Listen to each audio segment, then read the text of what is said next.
Innovation is all around us, and so also in travel.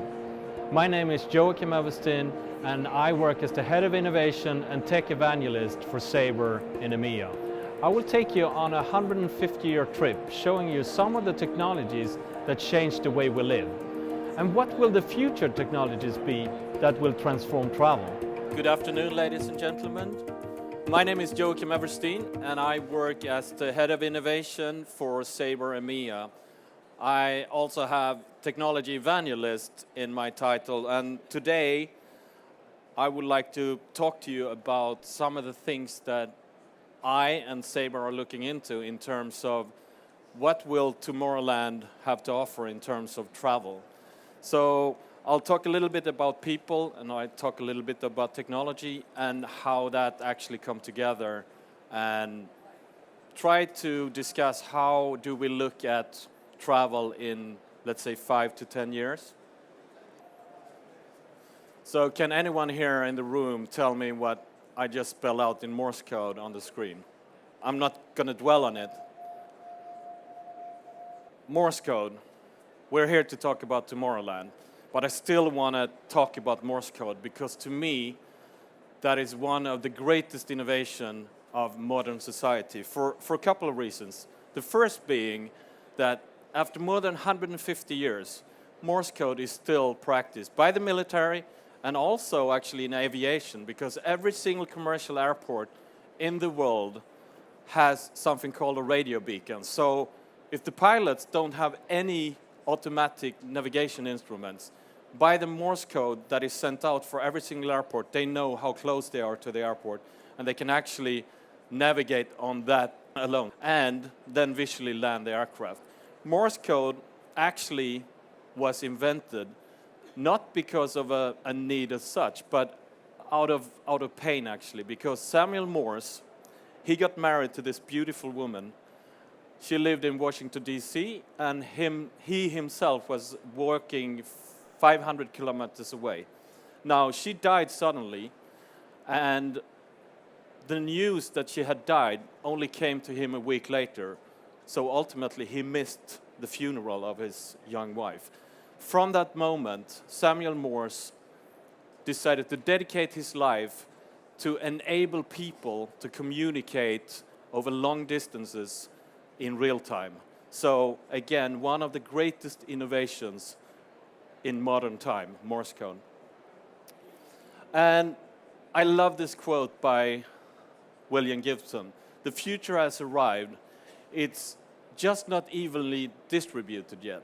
And why do you love this quote? Because technology is all around us. There are fantastic technology available, but a lot of this technology never see the broader publics or made available to the broader public.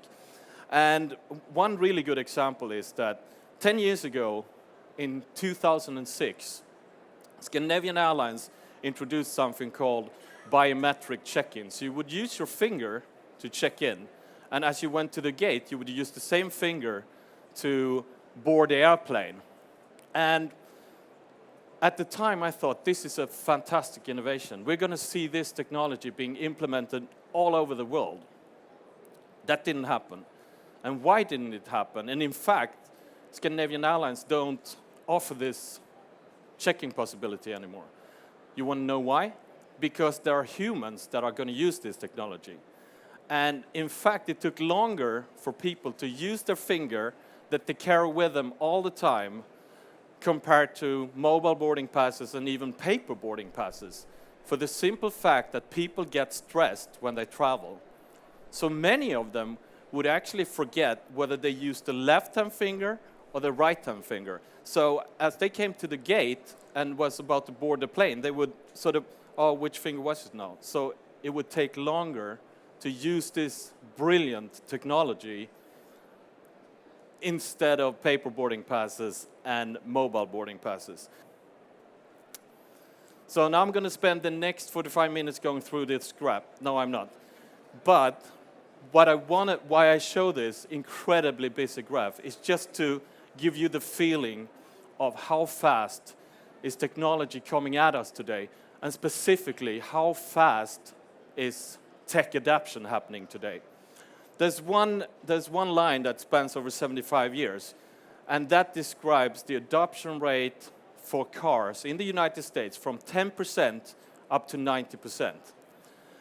There are some other lines that I want to mention. One line represents the landline telephones. And the time it took from regular phones to go from 10% adoption up to 75% adoption, which I would consider as a critical mass for any technology, was 45 years. If we look at the mobile, the smartphone, 10% to 75% in the US, it took 6 years.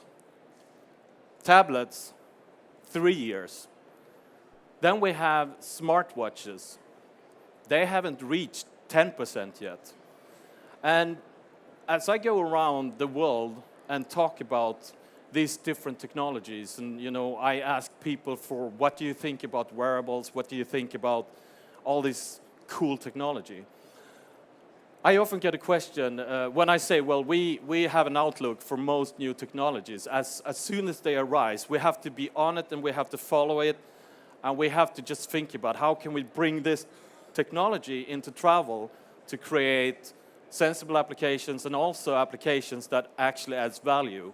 So cool factor is out. What is the value we can provide with the things we have in Sabre combined with this new technology? How can we transform travel into something that is a little bit better than it is today? So the answer, should we look at all technologies even though they don't reach 10%? Yes, we have to. Because if we don't, if we think about the tablets 3 years, when it hits 10%, the next technology that is going to reach 75% maybe will take a year and a half. And if we haven't experimented and prototyped around that technology, we will be left behind once it hits 10%, because then we have to have something ready to go when this technology is made available to the public. So a big part of my job, as I said before, is to try to look into the future. What will the world around us look like? What kind of travel applications will the future traveler require?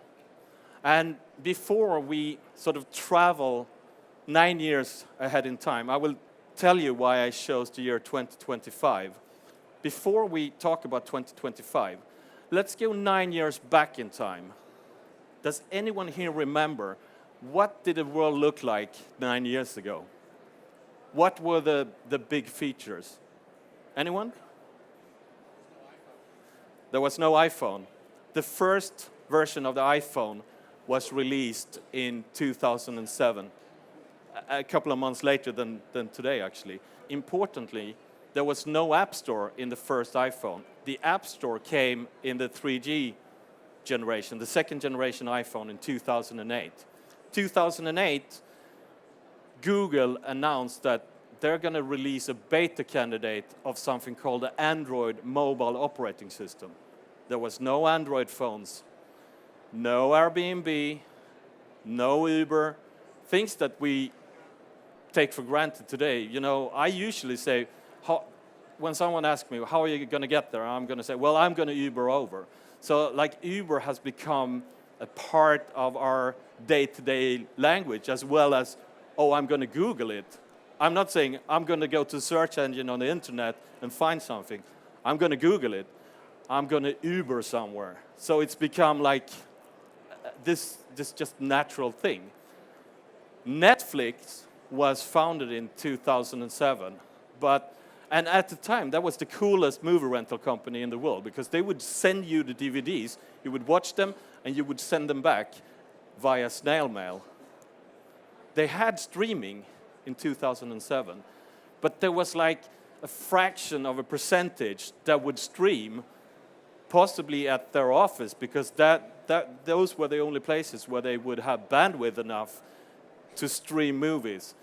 Now, in 9 years, this company made most of the huge movie rental companies go bust, because no one goes to a movie rental store takes a physical disk, brings it home, and then goes back. When it's available on the internet, everyone has internet today. Everyone has bandwidth today. Next generation travelers, who are they? When I think about the travelers in 9, 10 years, I think about these guys, the children. What technologies are they used to? What technologies are they exposed to? What are the behaviors that they are exposed to? So I'm going to show you a short video. You might have seen it because it's a couple of years old. But I do think that this is really something to remember because it really describes how these kids are growing up. So there's an iPad, I can pinch, I can touch it. Oh, here's a magazine. I'm trying to pinch it, I try to swipe it.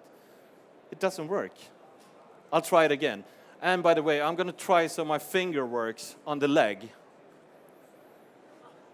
Yeah, it works, I can feel it. So I'm gonna give it a new shot. Still doesn't work. What's wrong with this iPad? So the guy who posted this video, brilliant quote. From my 1-year-old daughter, a magazine is an iPad that doesn't work. It will remain so for her whole life, which means she is growing up with touch technology. How do you think she will react to any service offered as she becomes a young adult? She will expect everything to be touchable, to be swipeable, and pinchable. So what do we have to do to accommodate for that? There's one company that is not related to travel, but related to food.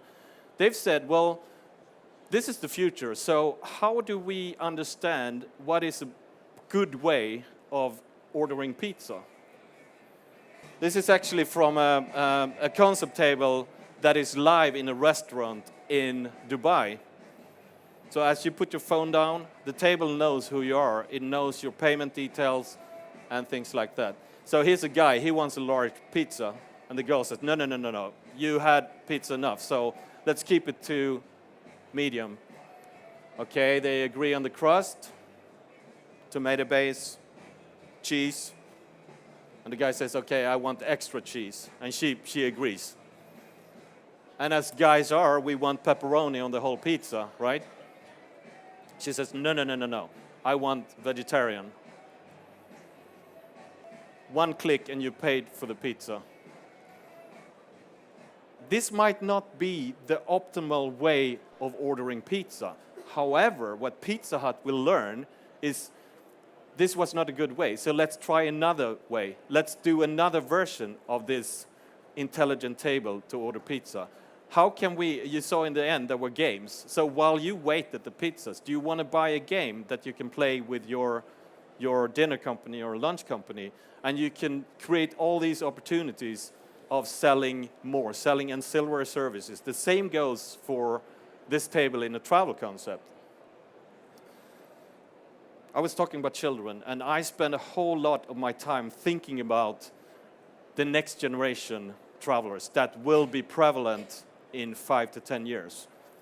Generation Zero, born in 1995 up to about 2009. First year of this generation, in 2016, they will turn 21, which means that in most of the countries in the world, they would be considered as young adults. In 2025, they will turn 30, or, well, almost 30. And then they will actually be established young adults. And there are a lot of things about this generation that is so different, even from the previous generation, as we like to call the millennials, or Generation Y. So one of the things, in 1997, 2 years into this generation, something happened. This is the year when an average person would spend more time in front of a screen compared to human interaction. More time in front of a screen compared to human interaction. And you might think that, well, that's just everyday life. But that is the year when this X happened. And what's the consequence of that? One is that this generation is forecasted that guys, 78% of men and about 62% of women will be either overweight or obese. So what does that mean for travel? Well, if I was an airline manufacturer, I would have to think about, now, up until now, we've tried to put as many seats into the airplanes as we can, but if more than half the population is overweight, maybe we have to think about putting less seats into an airplane and make them wider, because otherwise it's not going to be a nice travel experience. And ultimately, I think all travel companies wants to create the best possible travel experience.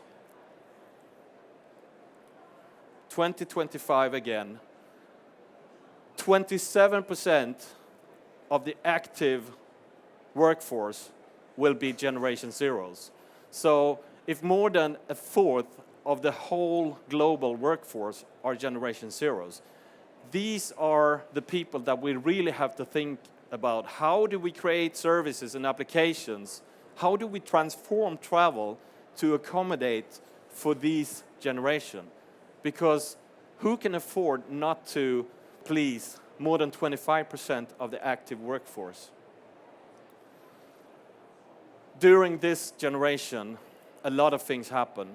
And one of the social media sites that I'm most amazed about is actually Facebook. And you want to know why? First of all, it started out as a website to mock other people. Mark Zuckerberg wanted to just give back to his schoolmates that would be mean to him. This has now become, if it was a country, the biggest country in the world with over 1.6 billion users. Late last year, they announced that for the first time in history, they had over 1 billion active users in one day. If Facebook was a country, they would be the biggest country in the world. What is also amazing with Facebook is that if you think about Generation Zeros, they're not on Facebook. They're on other things like Instagram and Twitter, because having a lifespan as Facebook has had, they have actually disrupted themselves, because they have encouraged people in my generation and generations before. Even my mom is on Facebook. She's 75 years old. They have maintained a social media network that has sustained over all these years, and again, they're now the biggest country in the world.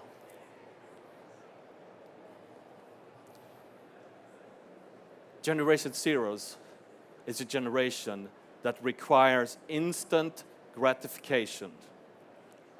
What's the meaning of that? If I don't get it now, I don't want it at all. Or I will go to someone that will give it to me now. So think about for a second loyalty programs. I'm a British Airways Executive Club member. Because I live in London, I travel with British Airways, and I've been able to build up a status with British Airways by flying BA as often as I can, by paying for upgrades when I can, to climb in the status ladder. Now, when I reach the different levels, British Airways tells me, now you're a bronze member, you will get more points. Now you're a silver member, you will get fast-tracked access, you will get lounge access. They decide for me what will I get. So when I was a young traveler many, many moons ago, I would look at these guys in suits. They would pass me in the fast track. They would go to the lounge, and I thought to myself, one day I want to be one of those guys that have a gold card, that enjoy all the benefits of being a frequent flyer. Now, I understood that in order for me to get to that level, I have to be loyal to fewer brands, and I have to travel extensively.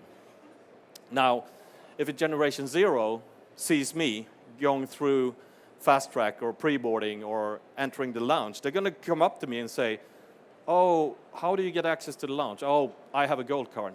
Okay, I want that too. And then I would say, well, then you will have to travel extensively, you will have to be loyal to fewer brands. And they would say, no. I want the gold card now. And if I like it, I might be loyal to British Airways. It's a reverse world.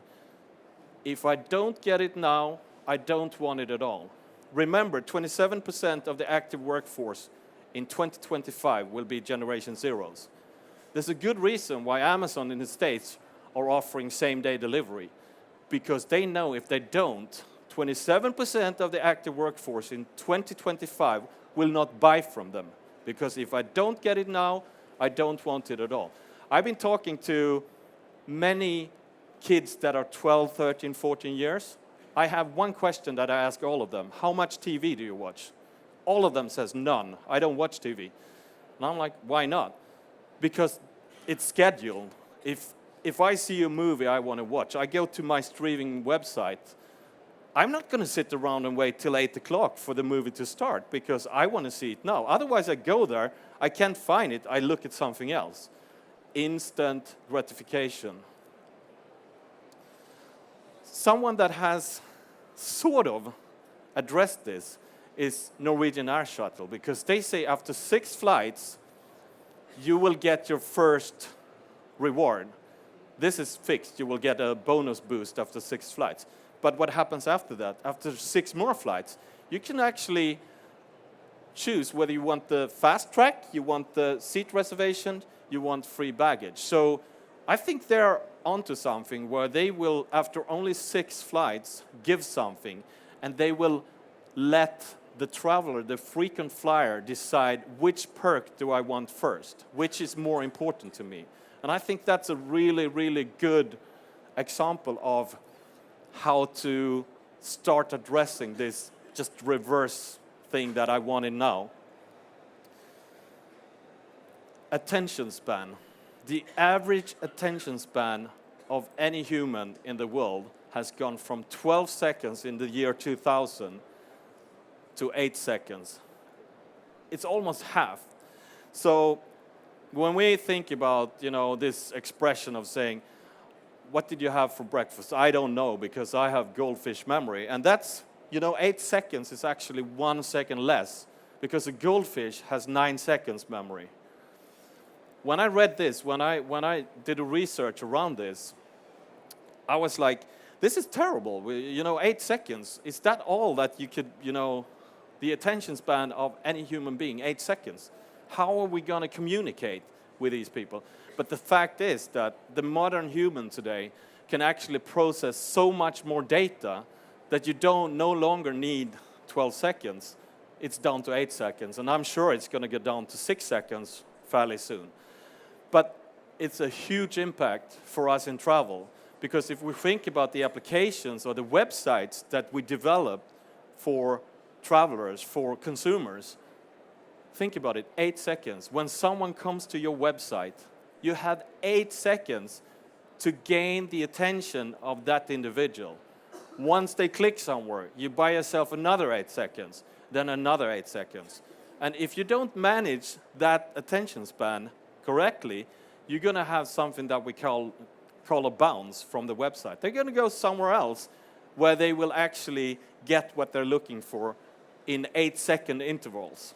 Very, very important to remember. To your point before, instant consumption. Generation Zeros are on these instant consumption platforms. Snapchat, you take a picture, you send it to your friend, the friend sees it, then it's gone. I'm from a generation where I would actually save things. I would subscribe to the CD of the month, so I would have walls of CDs. Then came DVDs, then came Blu-rays. I have boxes everywhere with music and movies that I never watch. I hoard things, I save things. When I see a nice picture, I save it on my hard drive. This generation don't care. Once they've seen it once, they don't need it because it's consumed. The other example is Meerkat and Periscope. You open the app, you press a button, and the world can see what you're seeing. Everyone can be a news broadcaster today. And if you happen to miss that on my Twitter feed, you can go back and replay it, but once it's gone from your feed, they don't care anymore because it's consumed. And it doesn't have to be saved, unless the traditional news channels want to replay it 1,000 times in the newscasts, but the world around us is happening here and now. instant consumption. Also a fact that is very important to remember when we think about the behaviors of this generation. And of course, home is redefined, because how many of you agrees to this statement? Home is where Wi-Fi connects automatically. Well, for me it is. And you know, when I think about when I grew up, I would be influenced by my parents, by my aunts and uncles, by my grandparents. I would actually learn from them, and I would take after them. This comes from the youngest generations. When they don't have Wi-Fi, they're not happy. So it's reverse again, because I find myself taking after this younger generation where if I don't have Wi-Fi, I'm not happy. I feel, you know, naked and exposed because I can't Google things, you know? And to take this even further, there are now 3G Wi-Fi hotspots, so I can feel home wherever I have a 3G signal. This is from Vienna. In the background, you see the Vienna Opera. And because I've connected to this Wi-Fi hotspot before, as soon as we turn the power on, my phone would connect to the Wi-Fi automatically, which make me feel comfortable, almost like home.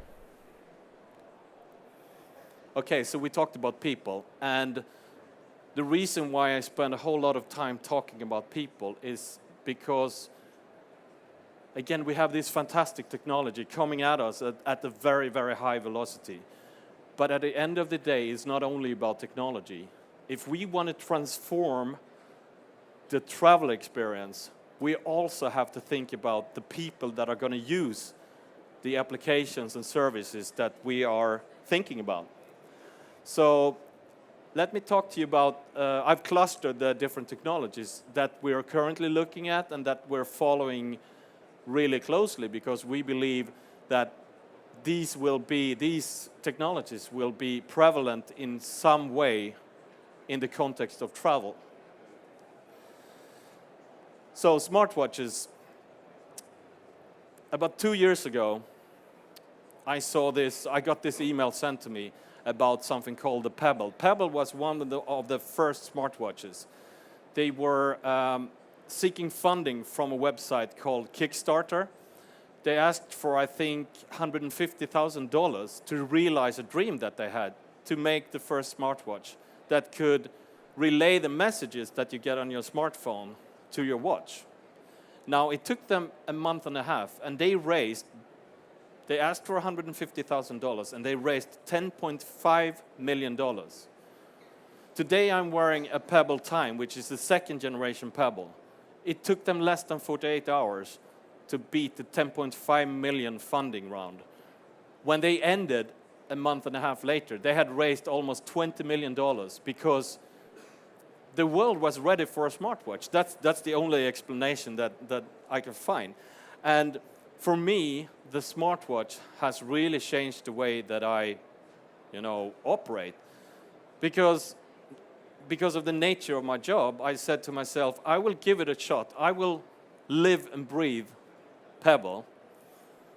And I used to have a really nice Omega watch. I still have it, but it's stowed away.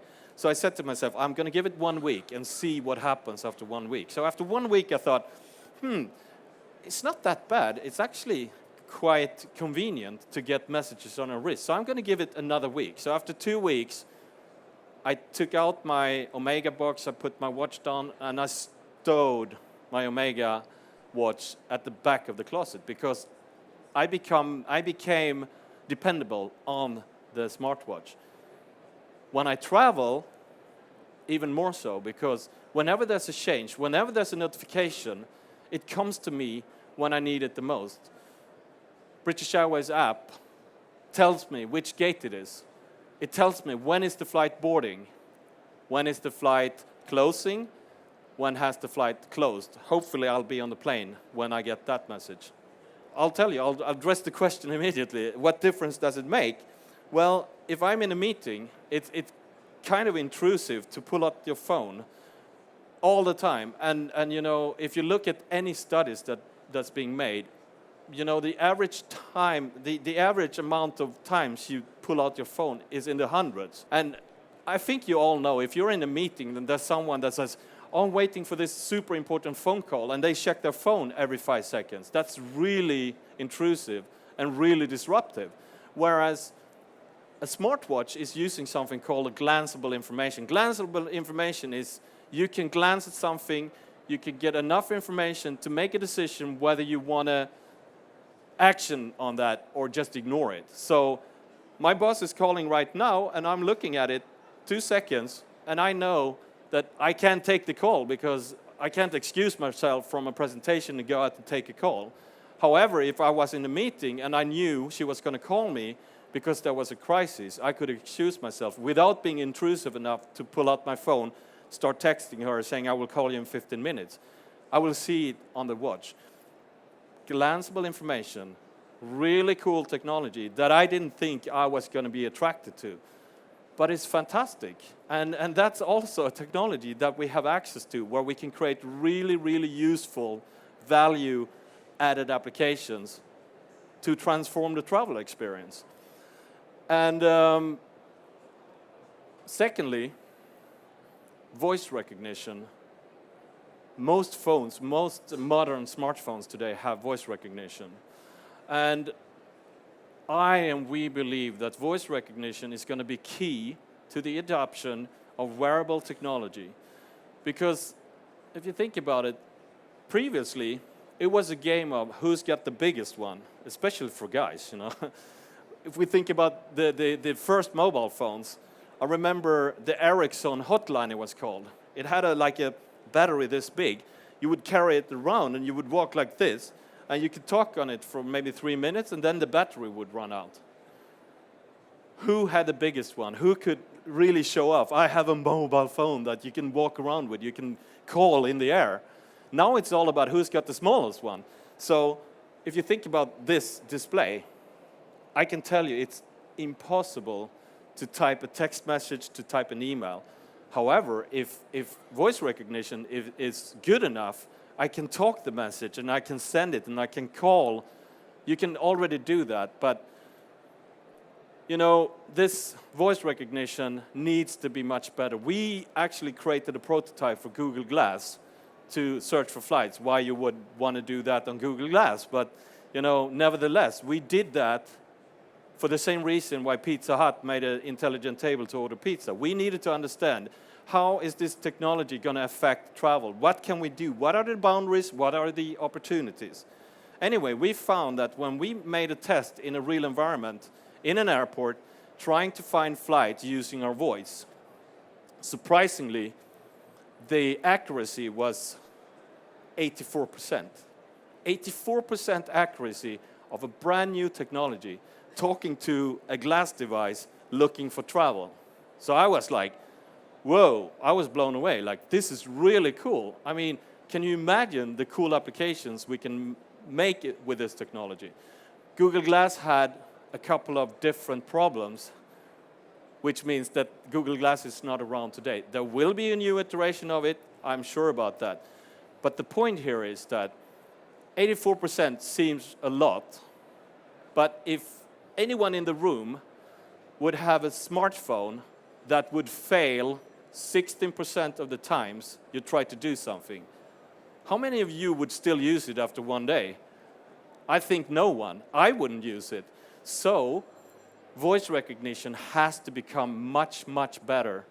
I would say up in the 98, 99 point something, because otherwise you won't be able to use it on a daily basis. Because as you know, the mobile is very central, and you will use it for many different things. And if that usage would fail 16% of the time, you wouldn't use it. What carries smartwatches at the moment is the biometrics. So you have this range of biometric devices. And I would say that biometric capabilities for the smartwatches was what the GPS chip was for smartphones. So in a travel context, what if this information could be fed to a traveler profile? What if you could use that information? You know, they're already talking about intelligent fabric. So don't be surprised if the hotels soon will have intelligent bed sheets. So they will actually know what your heart rate is when you sleep, how often you turn, and they can know that you didn't sleep very well and throw you an offer to say, we understand that you had a bad night's sleep, so we're going to offer you a premium breakfast package to compensate for that. I'm the kind of person that I wouldn't go to a restaurant and have breakfast if it's not included, because I don't believe I can eat breakfast for 20 pounds. However, if I got an offer that, if they recognize me as a customer with a concern that comes from a robot, obviously, but I would still consider to go to the restaurant and have breakfast and pay 20 pounds. Ancillary services opportunities. This is way out, but I'm just saying this is an example for how you could use that information. And I was talking to Mark, my colleague, about what if our travel manager, Marilyn in the United States, had access to this information? I don't think so, because then I would never go anywhere, because she would call me and say, Joe, I think your heart rate is too high, so I'm not going to allow you to fly anywhere. So that's not going to happen, not for us anyway. Second tech cluster, augmented reality. You have a real picture, you have a real video feed, and you augment stuff in front of your eyes. First example, Magic Leap. As you move your hands around, the little elephant will jump around. There's this really cool company called Animal 4D. They have created cards with different letters. So they will teach kids the alphabet by animating just 1D printed paper cards. So I'm going to show you. It's super cool. And if that wasn't enough, they have created these, what they call food cards. So when you have the animation of the animals and you put the food cards on the side, look at this. They put a card with bananas. The monkey will start eating the bananas. And you have learned 2 letters, B for banana and M for monkey. Super cool. So why am I coming back to toys all the time and kids and how they play? Think about if this was your travel program with different resorts, with different airline seats. And when you use your mobile device, the resort would come to life and you could turn it around and see where's the pool, where's the beach, where's this and that. Very, very powerful technology. And again, transforming the travel experience into something better, transforming the pre-travel experience, the sales, opportunity. Microsoft has announced that they're going to release something called a HoloLens. So one example was from an enterprise perspective. This engineer is designing the motorcycle in a CAD/CAM program on the computer. As she do the changes, she will see the effect of the changes on the augmented, fully assembled motorcycle to the left. This is from a longer demo of the Microsoft HoloLens. And in fact, when they released the news about it, they had several travel contexts. I think this is brilliant. You put the weather forecast for your upcoming trip on the table next to you. And, the HoloLens have the Windows 10 operating system built in. So you can actually take any application that you have installed and pin it to the wall. And every time you come into that room, that application will sit there. So will the weather forecast. So again, using this technology to enhance the pre-travel experience, to make it a much richer experience, which means that you could actually visit something through augmented reality before you actually decide to buy it. Virtual reality used to be about creating virtual worlds of virtual people, and you would try the hardest to make it look as real as possible. A couple of years ago, this just shifted. So now it's all about visiting real places and real people. And this is a really cool example of what you can do with virtual reality. If you're in a sales discussion and you say, yeah, here's the economy seat that is going to cost you £700. If you pay £1,000 more, I can upgrade you to business class. So here's the difference. Here you have the economic class seat, and here's the business class seat. You will take the virtual reality device on, and you would actually see how much space you have, and you can walk around in the business class cabin and just see, why am I paying £1,000 more? You will actually get context to what is the £1,000 for. Very smart use of virtual reality. Third tech cluster, autonomous vehicles, self-driving cars, Internet of Things, and dynamic personalization. I know if you've been to some of the speeches, it's a lot of talk about dynamic personalization. Self-driving cars. Google is almost finished by creating the world's first self-driving car. I believe that if they're going to be on the road, all the cars have to be self-driven, because as soon as humans comes into play, you're going to have crashes. But I can see where, in an airport, for example, that will be full of self-driving cars. In Heathrow, they actually have self-driving cars, but they're bound to a track. The pods from the parking lot is self-driving cars. But these guys could drive on any road and navigate through a very complex network of roads. And in fact, there's one company that has taken this to the next level, Tesla. By one click on your Apple Watch, you will summon your car out of the garage. So the carport will go up and the car will back out on itself. BMW recently released that they have a button on their key, so if you press it and you have a very narrow space to park, the car will park itself. More importantly, Tesla, all the Tesla cars are connected to the internet. So whenever they have, the whole car is driven by software. So whenever they have an update, they will push that update out to the car. So the high-end Tesla cars recently were made faster because they came up with a new algorithm for how to divide the power between the wheels.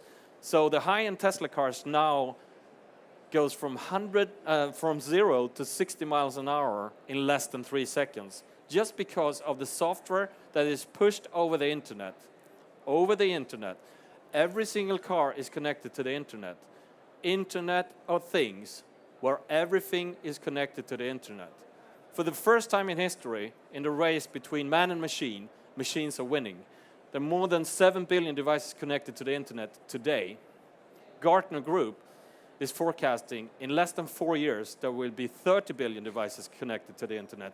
Who knows where it's going to stop? So today is not only the obvious things such as phones and tablets, computers that are connected to the internet. It's the weirdest things. I've heard a story about, this company called Rent-A-Kill, pest control? In Wembley Arena, they have IoT connected mousetraps. Can you believe it? They have hundreds or thousands of IoT connected mousetraps. So previously, they had to send a whole army of people out to just scan the grounds for dead mice. Nowadays, they have a dashboard that says you have a dead mouse here, here, here, here, here, and it could be managed by 1 or 2 people. So fantastic use of IoT technology. In this example, it's an air purifier that is connected to the internet. The reason why it's connected is because it's feeding some central storage with information from this air purifying device. And this is not the only thing in your homes that are internet connected. You have air conditioning units. You even have smart fridges that will know that you're low on milk and will actually automatically order milk. It will order your favorite drinks, your Coke, your Mountain Dew. Eric American, he loves Mountain Dew. Your snacks. So think about if some of this information would feed a Sabre traveler profile or any traveler profile. The temperature I have on my air conditioning unit, what if that was one line in my traveler profile? My favorite soft drinks that my intelligent fridge is ordering automatically. What if that was something that I would share in my traveler profile? So the next time I come to check in at a hotel, As I walk into the room, the temperature is like home. When I open the minibar, oh, that's my favorite drinks. Eric finds his Mountain Dew and his favorite snacks in the minibar. What does that do to people when they feel more like home? They will buy more. Ancillary services. They will actually feel more at home. You have created a better, you have transformed the travel experience to become a better one, and that will give you opportunities to sell more. Just a thought. Okay, finally, fourth and last tech cluster, robots. What would a tech presentation be without robots, right? So you have three kinds of robots. You have the operational ones, you have the conversational ones, and you have the recreational ones. First, operational ones. Haneda Airport in Tokyo, they use carrier robots to carry heavy things. And it's not really clear here, but the guys in the background have some orange things on their hips, and they're actually something called exoskeletons. So as they bend down and they go up again, the exoskeleton will give them additional power so they can lift heavier stuff. Put them on the carrier robots. Fantastic example how man and machine works really well together and very efficiently. Conversational robots. That was supposed to have something else, but I will talk around it. So to the left used to be something called the Amazon Echo, which is their voice recognition robot. So you can order stuff from Amazon, you can ask for the weather forecast, it will play your favorite music. To the right here, or the only one actually, is the Jibo that is marketed. It's not available to the public yet, but it's marketed as the first home personal voice recognition robot. And one of the features that they promote is that it can actually take a selfie. Isn't that important? You see where we have come in 9 years. Everything needs to be able to take a selfie, right? But more importantly, it has face recognition capabilities. So in a practical context, as I walk into my room and the Jibo recognizes my face, I can connect it to my home alarm, so the alarm is deactivated. And hopefully, if Eric walks in there, it will sound the alarm. So I said before that voice recognition will be key to the adoption of wearable technology or any technology in the future, because devices get smaller, and what better use than your voice to control these different devices. So our labs team, a couple of months ago, we had an internal hackathon to come up with some cool ideas around voice recognition, and they created a prototype in a travel context to say, what if I could use the Amazon Echo device and check how many travelers do I have traveling and where are they? So I'm going to play that video real quick. So this is one example of how we approach new technology and how we prototype things, just to understand what are the opportunities, what can we do to make, really good software for our customers that ultimately will serve their customers, the travelers, better. And this is using the open source API to the Amazon Echo device, connected to our APIs in the background, checking in the PNR database, who is traveling, where are they? The second thing we did was to say, okay, I often get a question to say, well, why can't I ask Siri what is the cheapest flight to so-and-so? Because Siri only knows what Apple told Siri to know. So we created a web service that sits on a website, but it could actually be connected to any mobile device, whether that is Siri or Windows Cortana or any voice service. So I'm going to ask, when is the first flight to Paris? So the presumption is that my traveler profile is loaded in the background, recognized by my voice, of course, and time is really important to me. So I want to know when it's the next flight, but if there's a cheaper option, I want to know about that as well. Please wait while I retrieve your results. The first flight is at 5:05 p.m. from Swiss European Airlines, but if you're willing to wait 1 hour 20 minutes more, you could save £336.67 by flying with CityJet. Another example of how we experiment with different technologies. We prototype. The input comes from Google voice recognition, and then I was working with a company called ARIA NLG for natural language generation. So as the payload comes back in a developer format, that engine actually takes that and creates that narrative around it based on my traveler preferences. And if you think about not having the graphical representation, you're in your car, you ask Siri, when is the next flight to Paris? And this comes back, because you wouldn't want to have 500 flights repeated to you. You have one flight so-and-so, that's 99 pounds.